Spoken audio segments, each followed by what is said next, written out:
बिस्मिल्लाहिर्रहमानिर्रहीम। अस्सलामुअलैकुम नाजरीन, आप देख रहे हैं प्रोग्राम पंजाब टॉक और मैं हूं सुबान कुरैशी। नाजरीन, पाकिस्तान के सियासी मंजरनामा पर हलचल बढ़ते बढ़ते भौंचाल की शक्ल इख्तियार करती जा रही है। पिछले कुछ दिन मुलाकातों और ताल्लुकात बहाली के हवाले से नहायत अहम रहे। यहाँ तक कि शहबाज शरीफ साहब को भी 14 बरस बाद गुजरात के चौधरी साहबान का ख्याल आया। अपोजिशन के साथ अपोजिशन के हुकूमती इत्तेहादियों और बाकी अरकान के दरमियान मुलाकातों के बाद जब हुकूमत इन एक्शन हुई तो अब वज़ीर आज़म इमरान खान साहब बदाद खुद मैदान में उतर आए हैं। कल वज़ीर आज़म इमरान खान ने चौधरी बरादरान से नहायत अहम मुलाकात की है, जिसके बाद चौधरी शुजात हुसैन और चौधरी परवेज़ इलाही एंड कंपनी ने आखिरी दम तक हुकूमत के साथ खड़े रहने का ऐलान करके अपोजिशन की तहरीक अदम एतमाद को बड़ा सेटबैक लगाया है। दूसरी जानिब वज़ीर आज़म इमरान खान ने पॉलिसी के तहत रिलीफ पैकेजेस का ऐलान भी किया है और मुमकिना तौर पर आने वाले चंद दिनों में रिलीफ पैकेज की मज़ीद इकसात आने की खबरें भी गर्दिश कर रही हैं, जिसे पाकिस्तान पीपल्स पार्टी, जो कि इस वक्त लॉन्ग मार्च के हमरा सिंध से पंजाब की जानिब बढ़ रही है, इसे अपनी कामयाबी करार दे रही है। ताहम अब सवाल ये पैदा होता है कि क्या वाकई ये पीपल्स पार्टी के लॉन्ग मार्च का प्रेशर है या हुकूमत की इलेक्शन में उतरने से पहले आखिरी साल की प्लानिंग है या फिर इमरान खान साहब के इस्लाही रियासत के ख्वाब की तरफ अगला कदम है। प्रोग्राम में इसी हवाले से गुफ्तगू करने के लिए हमें ज्वाइन कर रहे हैं हुक्मरान जमात PTI से member national assembly Tahir Javed साहब, पाकिस्तान पीपल्स पार्टी से मेंबर नेशनल असम्बली महर इरशाद सियाल साहब, और पाकिस्तान मुस्लिम लीग नून से हमें ज्वाइन कर रहे हैं मेंबर पंजाब असम्बली राना सलीम साहब, और जमीयत उलमा इस्लाम फजलुर रहमान ग्रुप से हमें ज्वाइन कर रहे हैं deputy general secretary Shahbaz Gujjar advocate साहब। सबसे पहले तो मैं अपने तमाम मेहमानों को प्रोग्राम में खुशामदीद कहता हूँ। जी ताहिर इकबाल साहब, वज़ीर आज़म के इत्तेहादियों से राब्ते को अपोजिशन बौखलाहट करार दे रही है, जबकि पीपल्स पार्टी इसे अपने लॉन्ग मार्च की कामयाबी करार दे रही है। इस हवाले से आप क्या कहेंगे? देखिए, बिस्मिल्लाहिर्रहमानिर्रहीम जी, मैं ये समझता हूँ कि देखिए वज़ीर आज़म इमरान खान साहब जो है, अगर उनके इत्तेहादियों के साथ जो रवाबत हैं या मुलाकातें हैं वो पहले भी होती रही हैं, और जाहिर है अब क्योंकि एक पीपल्स पार्टी की तरफ से लॉन्ग मार्च है और फिर पूरी जो अपोजिशन है उसकी तरफ से जो तहरीक एतमाद के हवाले से, तो जाहिर है उसके अंदर बौखलाहट वाली तो मेरा ख्याल बात नहीं है। ये एक सियासी अमल है जिसको अपोजिशन भी कर रही है, और हुक्मरान जमात जो है उनके सरबराह हैं इमरान खान साहब, तो वो फिर क्योंकि ये सियासी अमल है तो उसमें वो मुलाकातें अपनी पार्टी के साथ जो MLAs हैं, MPs हैं, और या जो उनके इत्तेहादी जमातें हैं उनके साथ जो मुलाकातें हैं वो एक सियासी अमल है। मैं तो समझ इसमें घबराहट वाली कोई बात नहीं। अच्छा तारिक इकबाल साहब, आने वाले दिनों में मजीद MQM और बाकी जो बलूचिस्तान अवामी पार्टी है उनसे भी मुलाकातों का इम्कान है, क्या समझते हैं आप? जाहिर मैंने जिस तरह कहा कि एक सियासी अमल है जी, और हम सियासी लोग हैं, और ये मुलाकातें जो है वो तो एक हिस्सा है सियासत का। सही, तो वो मुमकिनात में शामिल है कि जाहिर है इत्तेहादियों के साथ पहले भी मिलते रहे हैं वज़ीर आज़म साहब, और अब भी मुलाकातें होंगी। ठीक हो गया। महर इरशाद सियाल साहब, काफ लीग के हुकूमत के साथ खड़े रहने के ऐलान के बाद तहरीक अदम एतमाद बज़ाहिर दम तोड़ती नजर आ रही है, इस हवाले से क्या कहेंगे आप? शुक्रिया जनाब। तहरीक अदम एतमाद दम नहीं तोड़ रही, तहरीक अदम एतमाद अब एक अटल फैसला है इस नाअहल और सिलेक्टेड हुकूमत से जान छुड़ाने का, जो अवाम के लिए अल्लाह बना हुआ है। तो अब तक तो उन्हें काफ लीग या चौधरी शुजात हुसैन का घर नजर नहीं आया, चौधरी परवेज इलाही साहब नजर नहीं आए। जो ही अपोजिशन की वो ऐसी कोई ताकत को, मुजाहरे को, फ्यूचर के प्लान को देखते हैं तब उन्हें इत्तेहादी याद आ जाते हैं। तो ये एक अटल फैसला है। मैं बड़े यकीन और वसूख से कहता हूँ कि मार्च इंशाल्लाह इसी महीने ये तब्दीली का महीना है। सही। अच्छा राना सलीम साहब, हुकूमत की जानिब से अपोजिशन की सफ़ों में जो इख्तिलाफ का बयानिया है वो लग यही रहा है कि शायद दुरुस्त महसूस हो रहा है, क्योंकि कोई ना कोई डेडलॉक नजर आ रहा है अपोजिशन की सफ़ों में, या फिर यह है कि नंबर गेम के अंदर नंबर पूरे नहीं हो रहे? इस हवाले से क्या समझते हैं कि डेडलॉक है या नंबर पूरे नहीं हो रहे तहरीक अदम एतमाद पेश करने के लिए? इसमें डेडलॉक नहीं है, नंबर पूरे हैं और ये नंबर मौके पे करे जाएंगे। जो इमरान खान के पत्ते में जो शेख रशीद कह रहा था कि वो छाती के साथ लगा के बैठे सीने के साथ, उसने तो कल अपने पत्ते शो कर दिए। जैसा कि आप मान साहब ने भी कहा है कि वो नई अपोजिशन से जो अपनी साथी जमातों से राब्ते क्यों किए, उसके यकीन हो गया। हर हफ्ते लाहौर में इमरान खान साहब आते थे, पहले उन्हें चौधरी शुजात और परवेज इलाही याद क्यों नहीं थे? जब ये बिलावल हाउस गए उसके बाद क्यों आए? जब शहबाज शरीफ साहब इनकी करने गए, जब उनको याद क्यों आए? ये उनको अपनी कमजोर पोजीशन नजर आई है। अपने ताजियों को दोबारा रिव्यू करने, अपने इत्तेहाद के दोबारा रिव्यू करने के लिए उनके पास अपने जो पिछले बकाया जात की कोई माफी नामे तो उनसे माजरत करने, आगे की यकीन दहानी एक और वजारत की या किसी चीज की, वो इसलिए ये जो उसके पत्ते थे वो तो यही पत्ते थे, और तो पत्ते इमरान खान के पास आए ही नहीं है। और जो इन्होंने पैकेट वगैरह पे जो दिया है, ये जो जैसे आवाम बिल्कुल समझती है, जो सारफ है, सारफ की तादाद बहुत ज्यादा है, कंज्यूम की तादाद बहुत ज्यादा है, इंडस्ट्री वाले की और इनकी तादाद ज्यादा नहीं है कि उनके ये प्रोग्राम से सारफ तक जब रिलीफ आएगा उस वक्त तक ये हुकूमत खत्म हो जाएगी। ये जो प्रोग्राम कह रहा है कि जो मैंने 3 साल पहले करने थे मैं अब करने आया हूँ, 3 साल तक कोई इसके पास सियासी मशीन ऐसा नहीं था कि ये प्रोग्राम पहले कर देते। ठीक है। और इसमें भी बड़े पार्टियों को फायदा होगा, जो सामान इंडस्ट्री को कोई फायदा नहीं है। ये पैकेज दिए जा रहे हैं और जो एक हफ्ते तेल बढ़ा के दूसरे हफ्ते लेके आए, पटपट मारने के बाद सारी करना, आवाम की चीखें निकलाने के बाद फिर उसे कहना क्या। ठीक है राना सलीम साहब, आपका पॉइंट आ गया। शहबाज गुजर साहब, मैं आपसे ये जानना चाहता हूँ कि हमने देखा कि अपोजिशन जो है वो इस वक्त पीडीएम के तहत एक मुहिम चला रही है, एक तहरीक चला रही है, और पीडीएम के जो सरबराह हैं वो मौलाना फजलुर रहमान साहब हैं। लेकिन अगर हम मौजूदा सूरत हाल को देखते हैं तो लग यही रहा है कि पीपल्स पार्टी और नून लीग आगे है और फजलुर रहमान साहब शायद मंजर में पीछे कहीं गायब हो गए हैं। क्या समझते हैं कि फजलुर रहमान साहब की खामोशी की वजह क्या है? क्या ये कोई प्लान है या वाकईतन वो पीछे चले गए हैं?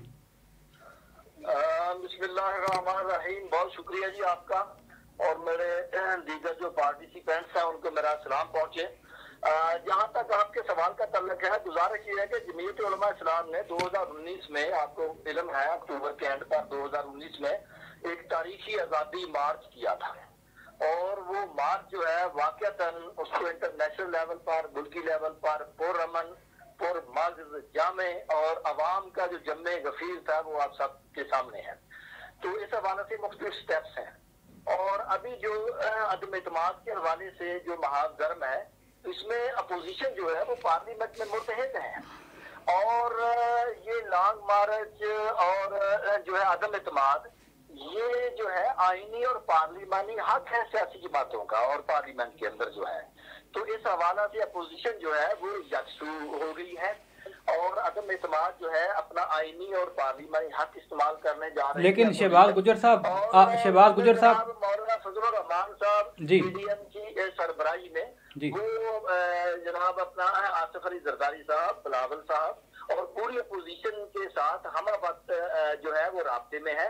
इंशाल्लाह आप देखेंगे कि वीक के अंदर जो है वो अपना अदम इत्मीनाद टेबल हो जाएगी। और उस हवाले से आप वज़ीर आज़म इमरान खान साहब लाहौर आए हंगामी तौर पर, और उस हवाले से चौधरियों से मिलना, ये सारी चीजें जो हैं, और फिर ये अमेनिटी स्कीम लाना। हालांकि ये अमेनिटी स्कीम जो है जब मियां नवाज शरीफ दौर में आई तो आप उसका क्लिप निकाल लें, इमरान खान साहब ने जो है ना पूरा धुआंधार उसके खिलाफ तकरीर की। अब वही बात खुद कर रहे हैं, अब इस पे भी शायद यूटर्न ले लेंगे। तो ठीक है जी, अभी जो पैकेजेस का ऐलान हो रहा है, ये सारे जो है जो आवाम के साथ 3.5 साल पूरा नाहली का सबूत दिया गया है, खिलवाड़ किया गया है, हर मैदान में हुक्मरान जो है वो नाकाम हुए हैं।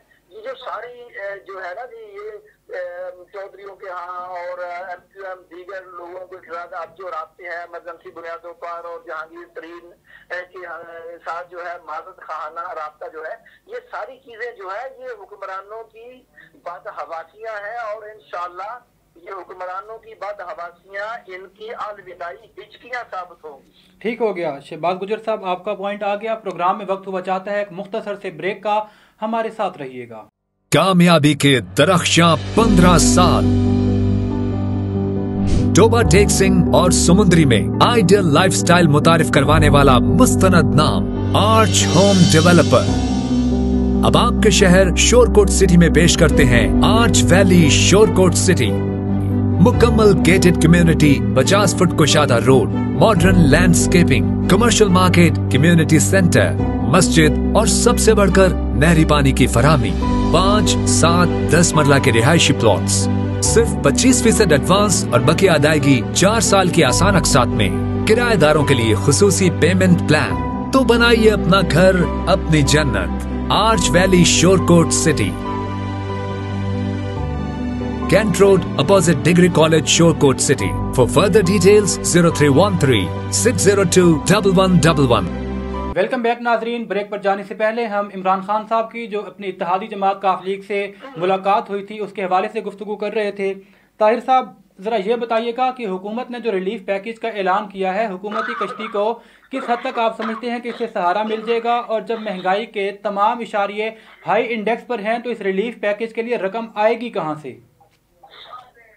देखिए, बात ये है कि जो रिलीफ पैकेज है इमरान खान साहब की तरफ से जो अनाउंस हुआ है, तो देखिए जब पेट्रोलियम मसनूआत की कीमतें बढ़ गई थी तो यही अपोजिशन कह रही थी कि बम गिराया जा रहा है, अवाम की चीखें निकाल रहे हैं, और जब उसने रिलीफ दिया है तो अब ये कह रहे हैं कि जी हम इसके ऊपर खुशी का इजहार करें कीमतें कम होने पे या इसका लोहा पड़े, और क्योंकि ये समझ रहे कि इसका इम्पैक्ट जो है वो मैशियत के ऊपर बुरा आएगा। तो ये समझ नहीं आ रही कि किस हाल में कुछ अगर महंगाई पेट्रोल की मसनूआत की कीमतें बढ़े तो तब भी ये नाराज, और अगर रिलीफ आ जाए गवर्नमेंट की तरफ से तो ये तब भी परेशान है। तो मैं ये समझता हूँ कि देखें ये जो तरीके अदम एतमाद है और जो भी इनकी तरफ से लॉन्ग मार्च हो रहे हैं, तो मैं ये समझता हूँ कि जो आइंदा आने वाले इलेक्शन है जो 2023 में होने हैं, ये पार्टियां जो उसकी तैयारी कर रही हैं, PMLN हो, पीपल्स पार्टी हो, तो ये उसकी तैयारी कर रहे हैं। मैं नहीं समझता कि इमरान खान की जो हुकूमत है उसको अपने एतमाद के हवाले से कुछ थ्रेट है या वो कामयाब होगी। ये एक तत्व है जो लोगों को एंगेज करने के लिए, आवाम को एंगेज करने के लिए ये इस्तेमाल कर रहे हैं, और ये तैयारी असल में आइंदा जो 2023 का इलेक्शन है उसकी कर रहे हैं, और उस हद तक पाकिस्तान तहरीक-ए-इंसाफ की हुकूमत को कोई इससे खतरा नहीं है। अच्छा ताहिर साहब, ये भी बताइएगा कि अभी शहबाज गुजर साहब कह रहे थे कि इमरान खान साहब जिस वक्त नून लीग की हुकूमत थी और इसहाक डार साहब ने बिल्कुल ऐसे ही एमनेस्टी स्कीम का ऐलान किया था, तो काफ़ी उस पर शोर शराबा किया गया था और उन पर काफ़ी तनकीद की गई थी। अब ख़ुद वज़ीर आज़म की जानिब से आज जो है वो एमनेस्टी स्कीम दी गई है सनतकारों को, तो ये यू टर्न है या पॉलिसी है या क्या है कि पहले आप उस पर तनकीद करते हैं और बाद में फिर वही इकदाम खुद कर लेते हैं? वो तो इमरान खान साहब पहले दिन से कह रहे थे कि 2-3 साल पहले जो है वो मुश्किल है, उसके बाद फिर हम जब मैशियत को थोड़ा सा बेहतर कर लेंगे तो फिर हम पब्लिक को भी और सनतकारों को भी और दीगर जो भी स्टेक होल्डर उनको हम रिलीफ देंगे। तो इसी सिलसिले की ये कड़ी है जो उन्होंने रिलीफ दिया है। जी ठीक है। अच्छा महर अरशद ख्याल साहब, ये बताइएगा कि जो लॉन्ग मार्च आपका सिंध से पंजाब की जानिब चल रहा है और हतमी मंजिल इस्लामाबाद है, क्या पोजीशन है लॉन्ग मार्च की? क्या समझते हैं कि कामयाब हो सकेगा पंजाब में? जी इरशाद ख्याल साहब लाइन पर हैं आप? इरशाद ख्याल साहब लाइन पर हैं? जी चलें, इरशाद ख्याल साहब की लाइन ड्रॉप हो चुकी है। राना सलीम साहब, अच्छा ये बताइएगा कि अगर वज़ीर आज़म की जानिब से जिस तरह कहा जा रहा है कि रिलीफ पैकेजेस की मज़ीद इक़साद भी सामने आ सकती हैं, और अगर हुकूमत इस तरह के 2-3 बड़े छक्के लगा जाती है तो अपोजिशन के बयानिए के लिए फिर बैकअप प्लान है क्या? क्योंकि इससे पहले तो हमने देखा कि अपोजिशन महंगाई की तरफ रोना रो रही थी और महंगाई के हवाले से खासी तनकीद कर रही थी, लेकिन अगर रिलीफ पैकेज मज़ीद दे दिए जाते हैं तो फिर आपका बयानिया क्या होगा आगे? नहीं, वो जैसे पहले उन्होंने दिए थे छक्के, पहले कहा गए इतनी नौकरियों का जो वादा किया था, इतने घरों का वादा किया था, वो वादे नहीं पूरे हुए। ये सारे ऐलानात ही होते रहेंगे, अखबार इश्तिहार होते रहेंगे, इसमें कामयाबी होगी। मैं जिस हल्के मेरी कॉन्स्टिट्यूंसी में बता दें कि ये कितने घरों को घर बनाने के लिए कर्जा दिया गया है, कितने बच्चों को यहाँ नौकरियां दी गई है। यहाँ भी इनके टाइगर थे, आज कोई टाइगर आपको इनका नजर आ रहा है, कोई जुनून इनका नजर आ रहा है, किसी जलसे में कोई इनके नजर आते हैं कि वो नौजवान कहाँ पर गए, वो मायूस होकर वो मेहनत मजदूरियां कर रहे हैं, वो ईंटें धो रहे हैं, जिनको इतने बड़े ख्वाब दिखाए गए थे। ये भी अब एक ऐलान है, इंडस्ट्री को पैकेज दे दिया गया है। वो इंडस्ट्री वाले किसकी इंडस्ट्री है? बड़े बड़े मियां साहब की इंडस्ट्री है। वो बीमारी यूनिट में शिफ्ट होगी, उनके जब तैयार होगा प्रोग्राम ऐलान तो सुबह शाम कर देते हो, जैसे कि इफ्तिताह कर देते थे वो मुख्तलिफ लोग घर बैठ के इफ्तिताह या सर्किट हाउस में इफ्तिताह हो जाते थे। वो काम मुकम्मल होगा तो पता चलेगा। अभी तो ऐलानात ही है, ऐलानात होते रहेंगे। ऐसे पहले ऐलानात जो किए हुए हैं, आप ये बताइए इनके जमात के लोग आपके साथ बैठे उनसे पूछते जो पहले ऐलानात थे कितने कामयाब हुए हैं। ठीक हो गया, कितने? ठीक है, ठीक। कोई नहीं कामयाब, ये ऐलान हो जाएंगे राणा साहब, एक हफ्ते बाद और ऐलान, एक हफ्ते बाद ऐलान हो जाएगा। उस ऐलान से जब तक अवाम का पेट नहीं, गरीब आदमी का पेट नहीं भरा, जो उसका चूल्हा नहीं चलता, उस सारे जो गरीब अवाम अक्सरियत में है। लेकिन राणा सलीम साहब ये भी तो देखिए ना कि ऐलान होते ही पेट्रोल की कीमतें जो 10 रुपए का वादा किया गया था वो फौरी कम हो गई। इसी तरह बिजली का यूनिट प्राइस भी कम हो गया, तो कीमतें तो कम हो रही हैं। नहीं, वो तो फौरी पेट्रोल की कीमत अरीनी ऐलान से उसका मुआवजा न करे, पेट्रोल की कीमत फौरी बढ़ भी जाती है, फौरी भी बढ़ी। पिछले एक माह में कितनी बढ़ी है, कितनी दफा बढ़ती, फौरी बढ़ती है। अगर फौरी कम होती है कि सिस्टम के तहत फौरी बढ़ती भी है। 12 रुपए बढ़ाई थी, 10 रुपए कम कर दी, 12 रुपए क्यों बढ़ा दी? इसमें एक डिबेट है क्यों बढ़ा दी थी अब 10 रुपए। अगर ये लॉन्ग मारा चाहिए आत्मदवान की तरीके ना होती, ये जनाब अल्लाह इनसे तवज्जो है खत्म कराने के लिए ये प्रोग्राम लेके आए हैं। उसके बाद 1 लाख तो होगा, ये ना हो किसी वक्त 20 रुपए का रेट फिर बढ़ जाए इकट्ठा, ये भी ले ले। बिजली के रेट अब पिछले जनवरी के तो जो इन्होंने बिल भेजे वो तो देखे ना आप, उसमें क्या कर दिया। हम क्या कि मैं 5 रुपए कहाँ से शुरू करेगा, मार्च के बाद जाके 5 रुपए में रेट करेंगे। पिछले तो आ गए बिल अवाम के पास। जी ठीक हो गया, राणा साहब आपका पॉइंट आ गया। जी शहबाज गुजर साहब, आप इस हवाले से क्या कहेंगे कि जो रिलीफ पैकेजेस फराहम किए जा रहे हैं उनके अब इकदाम होते नज़र तो आ रहे हैं, लोगों को रिलीफ मिलना शुरू हो गया है, तो मुमकिन तौर पर आने वाले दिनों में इमरान खान साहब मजीद 2-3 बड़े छक्के लगा सकते हैं, तो उसके बाद फिर अपोजिशन कौन सा नया बयानिया इख्तियार करेगी? देखिए ब्रदर, बात ये है कि जब सालाना बजट पेश हुआ था जून में, उस वक्त कहा गया था कोई मिनी बजट नहीं आएगा। ठीक हो गया, उसके बाद कितने मिनी बजट आए हैं। अब उसके बाद एक बड़ा मिनी बजट भी आया है। यानी हुक्मरानों के किस दावे पर, किस बात पर इतबार किया जाए। ठीक हो गया, अभी जो है अपना इन्होंने कहीं 10 रुपए पेट्रोल कम कर दिया। अब जो है एलपीजी की कीमतें 27 रुपए बढ़ाकर उसको जो है लागू कर रहे हैं नवंबर से वो जो है ना वो कहते हैं हम गैस की कीमतें लागू कर रहे हैं। तो यानी वो पैसा उधर से निकालेंगे। ये सिर्फ आप अपोजिशन के दबाव में आकर जो है इन्होंने ये किया है, लेकिन यू टर्न लेना जो है ये हुक्मरानों का वतीरा बन चुका है। आप देखें कि ये दावा कितने देर चलता है, ये यू टर्न उस पर लेंगे। और असल बात जरूरत इस अमर की है कि मुआशी पॉलिसियों का किबला ही दुरुस्त नहीं है। बात इंतजामी नारायगी ना अहली इंतहा पर है। अब चलो महंगाई, किसने रोका है कि पुलिस इस्लाहात ना करो, किसने रोका है कि महकमा माल में इस्लाहात ना करो, किसने रोका है कि तामीरात ना करो। ये सारी चीजें बुलंदो बाग दावे और उसके बाद फिर 180 दर्जे के जाविये पर यू टर्न ले लेना, ये इनका माजी है। हम उनके हाल को उनके माजी के आईने में परखेंगे मेरा भाई। तो ये सारी चीजें हैं, ये मुआशी जो निजाम जो तलपट हुआ है, ये जो है इसका कोई जो है इनके पास हल नहीं है। और ये तो है कि ये कौम की जान छोड़ें और एक फौरी नए इंतखाबात होने चाहिए ताकि कौम अपने हकीकी नुमाइंदों के जरिए जो है अपनी पॉलिसियों में इस्तेहकाम लाए, उनका किबला दुरुस्त करे। हुक्मरानों की किसी बात पर कौम को अब एतमाद नहीं रहा है कतई तौर पर। ठीक हो गया, ठीक है शहबाज साहब, आपका पॉइंट आ गया। प्रोग्राम में वक्त बचाता है एक मुख्तसर से ब्रेक का, हमारे साथ रहिएगा। कामयाबी के दरख्शां 15 साल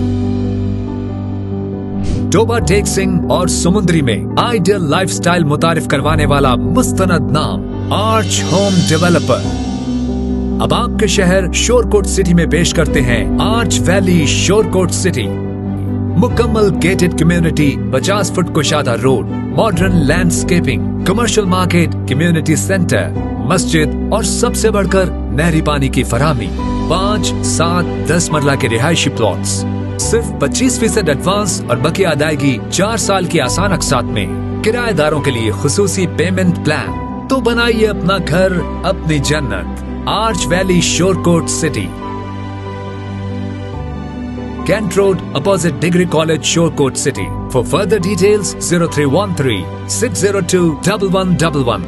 वेलकम बैक नाजरीन। प्रोग्राम पर जाने से पहले अपने मेहमानों से हम रिलीफ पैकेजेस के हवाले से और उसके इकदामात और अपोजिशन के बयानिया के हवाले से गुफ्तगू कर रहे थे। प्रोग्राम के आखिरी हिस्से में हम थोड़ी सी तामीरी गुफ्तगू करना चाहते हैं। ताहिर साहब, हमारे यहाँ तामीरी सियासत का रुझान क्यों पैदा नहीं हो पा रहा? मुलाकात की जाती है तो कहा जाता है जी डर गए, नहीं की तो कहते हैं नाराज हैं, पैकेज दे दिया तो लॉन्ग मार्च का असर है, नहीं दिया तो हुकूमत नाअहल। आखिर हम कब इन फजूलियात से आगे बढ़ेंगे और अच्छे को अच्छा कहने की आदत को अपनाएंगे? जी, तो सवाल आपसे भी, आपके आगे भी यही सवाल रखता हूं कि तामीरी सियासत आखिर हम क्यों नहीं करते? कभी तो हमें अच्छे को अच्छा कहने की आदत अपनानी चाहिए। मुलाकात करते हैं तो कहते हैं कि डर गए हैं, नहीं करते तो कहते हैं जी आपस में नाराजगियां हैं। पैकेज अगर कोई दे दिया जाए तो कहते हैं जी लॉन्ग मार्च का असर है, और अगर ना दे तो कहते हैं हुकूमत नाअहल है। तो आखिर इन चीज़ों से आगे हमने बढ़ना कब है? गलत बात तो नहीं है। आप हमारे से अलावा हम नहीं कह रहे, अवाम कह रहे हैं, अवाम की हम तर्जमानी कर रहे हैं। अवाम को क्या दे रहे हैं? जब तक अवाम तक रिलीफ नहीं आएगा, हम तो अवाम की तर्जमानी हम अच्छा ही कैसे कह दें? लगता नहीं है। आप ये बताएं कि वो जो नौकरियों का वादा था, वो बेघरों का घर देने का वादा था, उसके बाद सस्ते घर दिए जाएंगे, उसके बाद लंगर खाने खोल दिए। अगर फलाना गरीब भूखा ना सोए, वो भी एक ऐलान है। लंगर खाना भी एक ऐलान है। अब एहसास प्रोग्राम है, वो भी एक है। अब से ये ऐलान तो होते रहेंगे। आप देखें कि फुकरा की तादाद कम हो गई है शहरों में, गरीबों की तरह। या आपको चौक चौराहे पे फकीर नहीं मिलते, आपको मजदूरों की तादाद मांगने पे नहीं मिलती। मैं तो तब समझूंगा इन ऐलानात का, यही इनके प्रोग्राम का, जब आप देखें कि किसी इशारे पे कोई आपको फकीर नजर, गरीब नजर ना आए। इन ऐलानात को 3.5 साल गुजर के अब हम क्या तारीफ करें इनसे भी? ये तो जितने इनके कहते थे कि एग्रीकल्चर में हम चाइना के से लेके आएंगे टेक्नोलॉजी। आज तक एग्रीकल्चर में कौन सी टेक्नोलॉजी चाइना से आई है? यही टेक्नोलॉजी आई है कि किसान 2-2 बोरी यूरिया के लिए मंडियों में और दुकानों के सामने और महकमा ज़राअत के दफ्तर के सामने रो रहा 2-2 बोरी 3 बोरी। आज भी मेरे पास जो लोग आए हैं, अभी तक यूरिया किसी ने मकई में डालना है, किसी ने किसी और चारा में डालू, उनको मिलते नहीं। मैं 3 दिन हो गए डिप्टी डायरेक्टर एग्रीकल्चर से गुफ्तगू की है, ओनली 35 बैग के लिए। वो आज तक मेरा मसला हल नहीं हुआ। मैं कैसे लाना समझूं? ये लाना तो रिलीफ के लिए है। इस मुल्क में जब तक ज़राअत को तरक्की नहीं मिलेगी, ये मुल्क नहीं चलेगा। ये मादनियात का मुल्क नहीं है। मेरे जनूबी पंजाब में कोई तेल के कुएं नहीं निकल रहे हैं। ठीक हो, बताएं कितनी नौकरियां मिली हैं? ठीक है राना सलीम साहब, आपका पॉइंट आ गया। प्रोग्राम का जो वक्त है वो भी इख्तिताम पजीर हुआ। मैं अपने तमाम पैनल का एक मरतबा फिर शुक्रिया अदा करता हूँ। नाजरीन, पंजाब टॉक से फिल वक्त इतना ही। अपना और अपने प्यारे मुल्क का ख्याल रखें। सुबान कुरैशी को अगले प्रोग्राम तक इजाज़त दीजिए। अल्लाह निगहबान।